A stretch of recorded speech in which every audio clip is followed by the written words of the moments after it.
साइली और आप सभी का स्वागत है मेरे चैनल पे। अब जब 15 अगस्त आने वाला है तो मैंने सोचा क्यों न इस मौके पर भारत की आज़ादी की असली कहानी आप सबके साथ शेयर की जाए।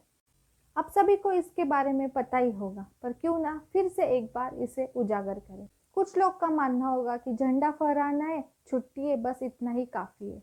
पर इस आज़ादी के पीछे कितनी कुर्बानियाँ, कितनी कहानियाँ और कितना दर्द छिपा है, ये जानना भी बहुत ज़रूरी है।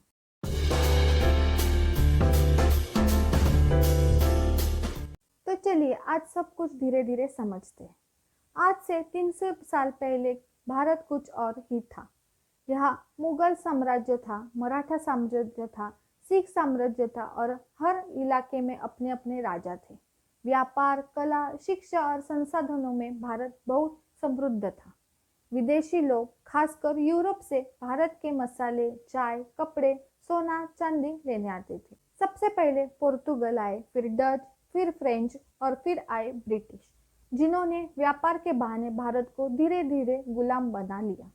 ईस्ट इंडिया कंपनी आई थी व्यापार करने, लेकिन उन्होंने चालाकी और राजनीति से धीरे धीरे पूरे भारत पर कब्जा करना शुरू कर दिया। 1757 की प्लासी की लड़ाई में बंगाल के नवाब सिराजुद्दीन दौलत को हराकर ब्रिटिशों ने पहला बड़ा इलाका जीता।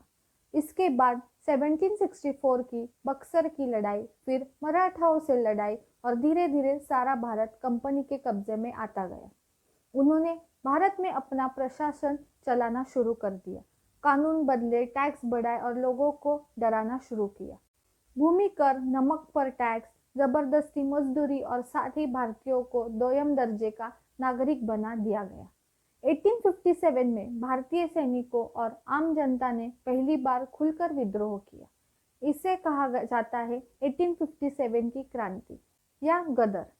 इसमें रानी लक्ष्मीबाई, तात्या तोपे, नाना साहेब, बहादुर शाह जफर, कुबेर सिंह जैसे नायकों ने बड़ी भूमिका निभाई। ये लड़ाई पूरी तरह सफल नहीं हो पाई, लेकिन इससे एक बात साफ हो गई, भारत अंग्रेजों से आज़ादी चाहते हैं।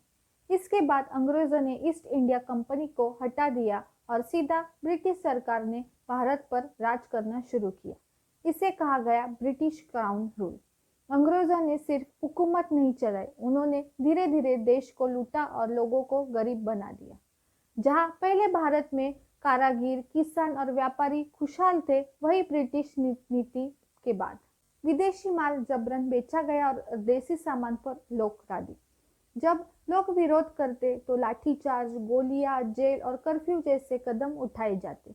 जालियनवाला बाग में 1919 में जो हुआ वो उदाहरण है कि अंग्रेजों को भारतीयों की जान की कोई कीमत नहीं थी। धीरे धीरे जब लोग को समझ में आए कि यह शासन अब सिर्फ व्यापार नहीं, हमारी आज़ादी और आत्मसम्मान पर हमला है, तब पूरे देश में लोग खुद आगे आए। किसान, मजदूर, छात्र, महिला, साधु, लेखक, हर वर्ग ने आज़ादी की लड़ाई को अपना बना लिया। ये लड़ाई सिर्फ नेताओं की नहीं थी, ये हर आम इंसानों की आवाज़ बन चुकी थी। लोगों ने तय किया कि अब गुलामी नहीं सहेंगे और जो भी कीमत चुकानी पड़े वो चुकाएंगे और देश को आज़ाद करेंगे। पूरे देश में जगह जगह से लोग आज़ाद की लड़ाई में कूद गए। महाराष्ट्र से बाल गंगाधर तिलक, जिन्होंने बोला स्वराज्य मेरा जन्मसिद्ध अधिकार है। बंगाल से अरविंद घोष, खुदीराम बोस, सुभाष चंद्र बोस। पंजाब से भगत सिंह, राजगुरु, सुखदेव, जो सिर्फ 23 साल की उम्र में शहीद हो गए। दक्षिण भारत से बेलू नचियार, सुब्रमण्यम भारती, टी प्रकाशम।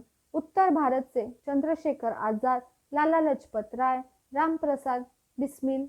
कुछ लोगों ने आंदोलन से, कुछ लोगों ने क्रांति से, कुछ लोगों ने लेखी से और कुछ शिक्षा से अंग्रेजों को चुनौती दी। फिर आए महात्मा गांधी, जो अहिंसा और सत्याग्रह की लहर लेकर आए। उन्होंने लोगों को समझाया कि लड़ाई सिर्फ बंदूक से नहीं होती, असहयोग, सविनय, आवाज और नमक आंदोलन जैसे तरीकों से भी अंग्रेजों को झुकाया जा सकता है। 1930 में उन्होंने दांडी मार्च किया, 240 किलोमीटर पैदल चलकर, और सबने अंग्रेजों की बनाई टैक्स व्यवस्था को तोड़ दिया। भारत छोड़ो आंदोलन 1942 ने अंग्रेजों की जड़ों को हिला दिया। एक तरफ गांधी जी, दूसरी तरफ सुभाष चंद्र बोस जैसे नेता, जिन्होंने विदेशों में जाकर आजाद हिंद फौज बनाई। सबका एक ही सपना था, स्वतंत्र भारत। जब अंग्रेजों को साफ हो गया कि अब भारत को गुलाम बनाकर नहीं रखा जा सकता है तो उन्होंने छोड़ने का फैसला किया। लेकिन इस बीच हिंदू मुस्लिम एकता में दरार पड़ चुकी थी। मुस्लिम लीग ने अलग देश की मांग की, जिसके नेता थे मोहम्मद अली जिन्ना। कई बार कोशिश की गई कि देश एक रहे, लेकिन कोई समाधान नहीं निकला। आखिरकार 1947 में भारत को दो हिस्सों में बांटा, भारत और पाकिस्तान।